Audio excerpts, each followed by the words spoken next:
मासाहेब जिजाऊंच्या सोबत ज्यावेळी शिवबाराजे पुण्यात आले, उद्ध्वस्तोस झालेलं पुणे, भकास कंगाल झालेलं पुणे, रायारावानं गडवाचा नांगर फिरवलेला पुणे, इथली माणसं गावात नव्हती, इथं कोणी वस्ती केली तर त्याचा निर्वांश होईल यासाठी एक पहार रोवलेली, पहारेवर एक तुटकी वान फुटकी कवडी अडकवलेली आणि सांगितलेलं इथल्या रयतेला इथं वस्ती करणं अशुभ, वस्ती झाली केली तर निर्वांश होईल आणि माणसं त्या भीतीनं परगंदा झाली.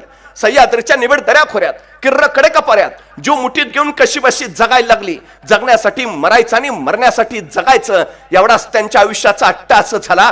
अशा पुण्यात आल्यात मासाहेब. राज्य करायचं आहे, जहागिरी चालवायची आहे, पण राज्य करावं कुणावर, जहागिरी चालवावी कुणावर? होतं कोण इथं? दगडा धोंड्यांवर. अरे माणसं होती कुठं? माणसं दूर दऱ्याखोऱ्यात परगंदा. मासाहेबांनी त्या परगंदा लोकांना घातली साथ. या परत या, गावात या. रयतेने विचारलं कुणाच्या भरोशावर?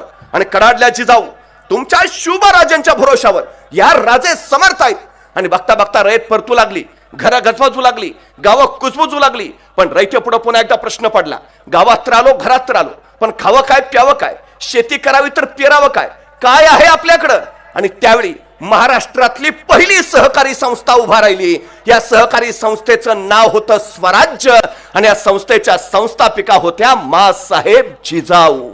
या स्वराज्य नावाच्या संस्थेतून इथल्या शेतकऱ्यांना बिब्यानं दिली, खतं दिली, बैल जोड्या दिल्या. एवढंच नव्हे तर शिवाजी महाराजांनी असंख्यांना जमिनी दिल्या, जमिनी लागवडी खाली आणल्या गेल्या.